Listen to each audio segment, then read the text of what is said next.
In our second module of this tutorial, remember doing all that math, we had a section where we briefly answered the question, why all of that math? Why did we do those mathematical steps? Now that we've covered how frequency and density histograms are made, we're going to look at how to read them.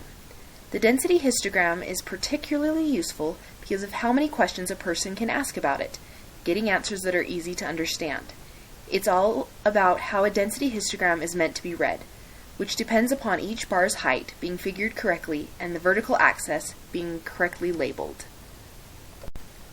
As said before, the trick to making use of a correctly built density histogram is in using the label on the vertical axis. In this case, it is % per haircut. That label means that in each individual bar, a single unit of haircuts amount to a certain percentage of the total. For instance, in the 6 to 8 category, each haircut counts for 7.48% of the total clients at the salon.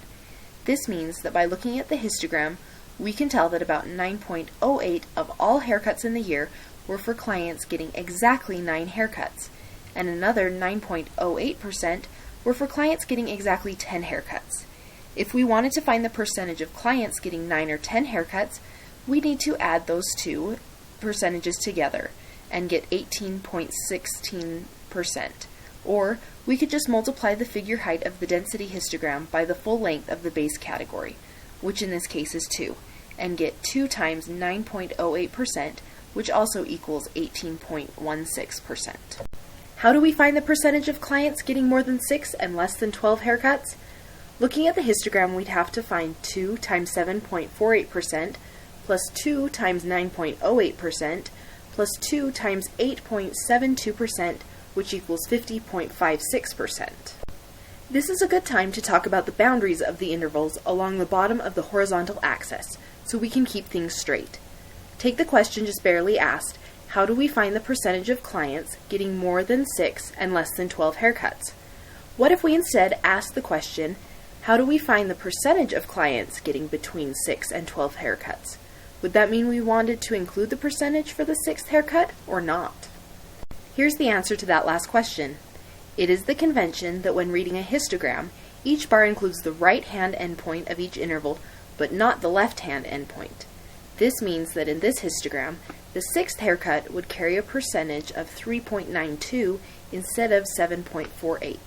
The 8th haircut carries a percentage of 7.48% and not 9.08, and so on.